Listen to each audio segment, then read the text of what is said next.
શહેરના તળાજા રોડ પર આવેલ સ્વપ્ન સૃષ્ટિ સોસાયટી છેલ્લા 6 માસથી તંત્રના પાપે નરકાગાર બનતા રહીશોએ તંત્ર સામે રોષ વ્યક્ત કર્યો હતો। શહેરના તળાજા રોડ પર આવેલ સ્વપ્ન સૃષ્ટિ સોસાયટીની મુખ્ય ગટરની લાઈન 6 માસથી ચોકઅપ થઈ છે, જે બાબતે આ સોસાયટીના રહીશો દ્વારા સ્થાનિક નગરસેવકોને જાણ કરવા છતાં આ પ્રશ્ન હલ કરવા માટે સત્તામાં મદમસ્ત બનેલા નગરસેવકો પ્રજાના પ્રશ્નને ધ્યાને પણ લીધો ન હતો। ત્યારે આ બાપડી પ્રજા મહાનગરપાલિકાના અધિકારીઓ પાસે જઈ પોતાના વિસ્તારમાં ઉભરાતી ગટરની વ્યથા રજૂ કરી અને આ ગંભીર પ્રશ્નને હલ કરવા ગુહાર લગાવી, પણ આ પ્રશ્નને અધિકારીઓએ પણ ધ્યાને લીધો નહીં। ત્યારે આ મહાનગરપાલિકાના સત્તાધીશોને ફરી એકવાર મીડિયાના માધ્યમથી આ ઉભરાતી ગટરના પાણી બંધ કરવા અપીલ કરી હતી, અન્યથા આવતા દિવસોમાં પ્રશ્ન હલ નહીં થાય તો મહાનગરપાલિકાનો ઘેરાવ કરવાની રહીશોએ ચીમકી આપી હતી। લેવું તો જોઈએ ને, આપણે દિન પ્રતિદિન રજૂઆત ખાલી કરીએ છીએ, એ લોકો આવે છે, નથી આવતા એવું નથી। જોઈન વી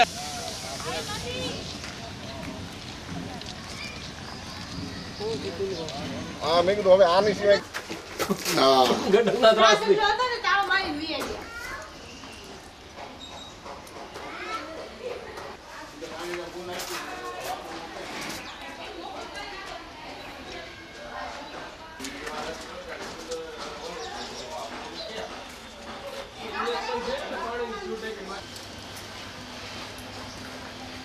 હમણાં કાઢી નાખ્યું તે નીપાબેને બધું કાઢ્યું।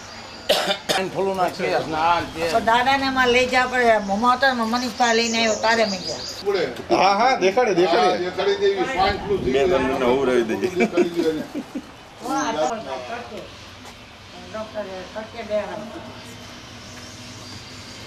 આને તો છોકરાને રમતો મૂકો, એને ખબર પડે નાના છોકરા છે ને અહીંયા એ પૂનમ બેન 12 વર્ષનો છોકરા પછી તેમને લઈ લો છે, છોકરો આવી જાય એ બોલો પણ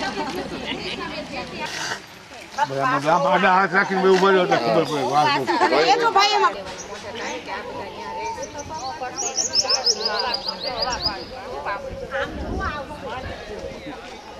છેલ્લા લગભગ 3 વર્ષ અગાઉ આ સોસાયટીમાં ગટરનું કામ થયેલું છે। આ ગટરનું કામ લગભગ 3 વર્ષ દરમિયાન છેલ્લા 6 મહિના બાદ આ સોસાયટીમાં 2.5 વર્ષથી સતત ગટર ટોટલી બધી ઉભરાયેલી રહી છે। હવે આ કામ કઈ રીતનું થયેલું છે, શું થયેલું છે કાંઈ ખબર નથી, પણ છેલ્લા 2.5 વર્ષથી અમે લોકો આ સોસાયટીમાંથી લગભગ ઓછામાં ઓછી 8 થી 10 વાર અરજી કરેલી હશે, જે બાબતમાં જે તમામ બાબત મહાનગરપાલિકા, કલેક્ટર ઓફિસ તેમજ તે સિટી એન્જિનિયર તેમજ ભાજપના કાર્યાલયથી માંડીને તમામ જગ્યાએ અમે અરજી કરેલી છે, છતાં અમારે કોઈ અહીંયા સારો અભિપ્રાય આપેલો નથી। તેમ છતાં દરેક આગેવાન છે કે કર્મચારીઓ આવી અને દિલાસો આપીને વ્યા જાય છે કે ભાઈ ટૂંક સમયની અંદર તમારું કામ આ થઈ જશે, પણ ફક્ત જે સમયમાં આવે છે ત્યારે સારું એવું વાત કરીને જાય છે, પણ એ સિવાય પછી કોઈ આગળ કામ થતું નથી। 3 વર્ષથી જ્યારથી ગટરનું કામ થયું છે, એ લાઈન નખાણી છે, ત્યારથી અમારે આ પ્રોબ્લેમ શરૂ થયો છે। ગટર બધાના ઘરમાં ઉભરાય છે, કોઈના ઘરમાં એવું નથી કે ભાઈ ક્યાંય ઉભરાતી નહીં હોય, બધાના ઘરમાં સંડાસમાં ચોકડીમાં કોઈ કાંઈ કામ કરી શકતું નથી, બધું રૂમાલ બાંધીને કામ કરવું, ને એમાં રોગચાળો એટલો બધો થઈ ગયો છે કે બધાને દવાખાનાના અત્યારે આટા ગણવા પડે છે। આવું બધું ન થાય અને જલ્દી અમારું બધું વ્યવસ્થિત નિરાકરણ થાય એવું તમે કરશો કામ, એવી અમે તમને શુભેચ્છા લાગણીથી અમે કહીએ છીએ કે અમારું કામ જલ્દી તમે કરો।